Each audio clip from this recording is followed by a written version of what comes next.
Hey, how we doing out there on this Tuesday evening, Lady Vols Nation and Big Orange Nation? This is Frank Rock. This is the House of Orange Sports Channel coming at you. Got some Lady Vols recruiting as they are set for a huge weekend. The first huge recruiting weekend of the Kim Caldwell tenure, the Kim Caldwell era here in Knoxville. Before I get into that, though, thank you guys so much for your support. Make sure you hit the thumbs up, you share. If you have not and you like the content, subscribe to the channel and make sure you turn on those notifications for when we go live. This weekend, Tennessee hosts, according to your publication, I'll say worst case here on it, 3 prospects ranked within the top 32 in the country on here. Grace Knox, Etowanda, California, 6'2" wing. According to World Exposure Report, she is ranked, and ESPN Hoop Girl, she's ranked 6th in the country.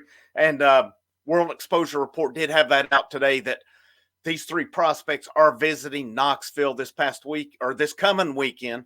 I've had a video in the past talking about some of the visits coming up. This is a huge one for the Lady Vols. And then I'll touch on one more prospect who put the Lady Vols in her top 5 here within the last week as well. But Grace Knox, 6'2" wing, Etowanda, California. It is down to USC, Texas, LSU, and Tennessee. On 3's prediction, their crystal ball has UCLA and USC as the favorites. UCLA is not in the top 4, though. So I don't know that they're still a factor in this one. But Knox had an injury. She came back last year. She averaged close to 20 points a game, close to 12 rebounds per game. She's the real deal. She's, again, number 6 in the country. She has taken visits already to LSU and Texas. I'm not sure on the USC visit if it's already happened or if it's later on as well. Some of the women's recruiting is a little harder to find than the men's is for sure. But this is a huge one. She's come from California. She's come around across the country. So, I mean, they're going to have to put on a big impression for her. But she said it, and all these ladies have really kind of said the same thing. They're looking that these coaches they're talking to on the phone are the same coaches in person. If that makes it makes perfect sense to me. I hope the way I said it here makes sense as well. They want to make sure they're not fake. What they're hearing on the phone is what they're also going to see in person as well. And I think, she's able to take in all these ladies, they're able to take in a practice and see what we've seen so far. It's a brand of basketball that plays, especially these ladies that can get up and down the court, that can shoot. Kim Caldwell's already said it with her current team. Some of these girls that in the past have just been posting up, like Hollingshed, Spearman from Miami, they're going to step out and shoot more. She's already said it. Said it kind of surprised them, but they're able to step out. Hollingshed can apparently shoot really well and was not utilized in that capacity by the previous staff. But Grace Knox is one. The second one's Denia PraW. She plays at IMG Academy in California. She is from Canada. She's, according to World Exposure Report, 13 in the nation.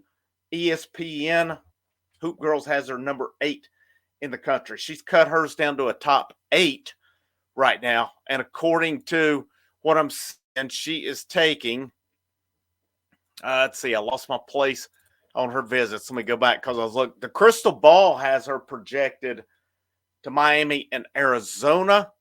We'll see if that is, but she has official visits locked into Kentucky, Baylor, Tennessee, Miami, not Miami, Notre Dame, Louisville, and Florida. And it also says UConn and South Carolina are a part of her final 8, but she doesn't have at this point in time official visits set up to them.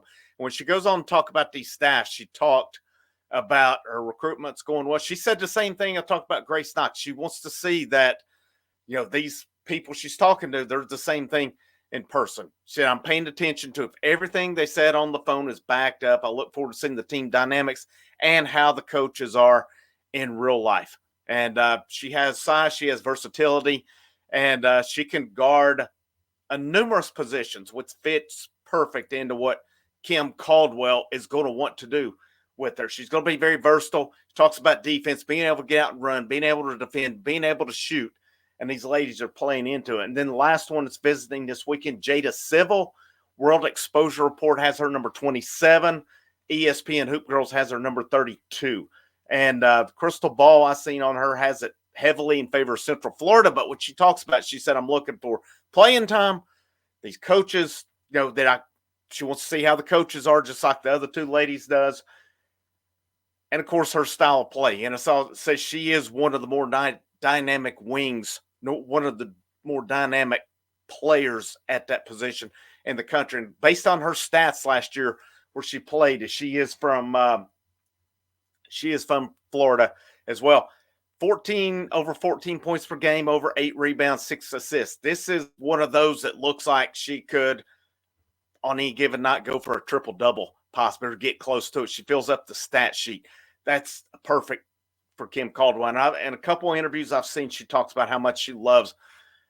She's taken a visit there already. She loved it. She's loved talking to Kim Caldwell, according to what I've seen on 3, an article they had there as well. So these are big-time prospects. These are big-time battles. This is a game-changing potential weekend for Tennessee and the Lady Vols. This is their first big recruiting weekend, especially with football in town. It's going to be a big recruiting weekend for basketball, men's basketball as well. It's going to be a big recruiting weekend for football as well. And we'll have that stuff covered all weekend. If there's any big baseball recruiting as well, I know these coaches, it seems like they're trying to play it to where they're coinciding with these big football games. And I don't blame them. These next 2 weekends are the big ones on that. So those 3 big high priority prospects for the Lady Vols, it seems like. And then Lauren Hurst, top 50 prospect out of Cleveland. She does have ties to Tennessee. She's dual sport. She is a Tennessee Volleyball Player of the Year. She's a heck of a basketball player as well. She is a must get to me. That is a must get prospect for Kim Caldwell and this staff. Lauren Hurst did announce a Final 5. Tennessee is in that Final 5, as I would expect. I've not seen a timetable for when she will announce. The only one I've seen a timetable for is Jada Civil, says November decision. The other ones have not announced anything. But you got to think that November time frame, normally that's when basketball players start to sign. I'm not sure if that's changed or not with all these recruiting periods, but normally that's when your basketball players will sign. So that seems to be kind of the popular decision time.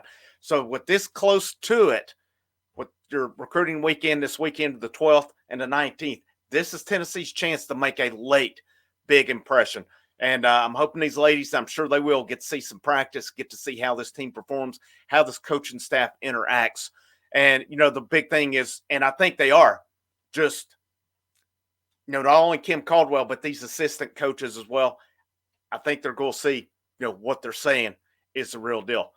I'm excited to see what the feedback is coming out of these visits. Of course, we won't hear that till sometime next week. But let's hope they make a big impression, because there's a lot of spots to fill. You've got the Paldo twins, who are huge cornerstones to this class. Now it's time to surround them with talent as well. Because last I counted, Tennessee's going to have around 7 open spots. You got to think they're going to hit the portal, but you've got your base, and I still think your base is through recruiting. You got to build that base with them, and then you add where you need it with the portal. But thank you guys for tuning in. Make sure you hit the thumbs up, you share, you subscribe to the channel. Check out those membership tiers as well. Got 3 of those. If you'll hit that join button, you can get details on that. The more memberships I get, the more I can do with the channel, as well as far as member-only videos and stuff like that. There's a $1 a month Patreon. There's a link in the description. Or if you just want to say thanks, there is a super thanks button in the bottom right-hand corner as well. Thank you for tuning in. Frank Rock, House of Orange Sports Channel. I hope you have a great rest of your day. Go Vols.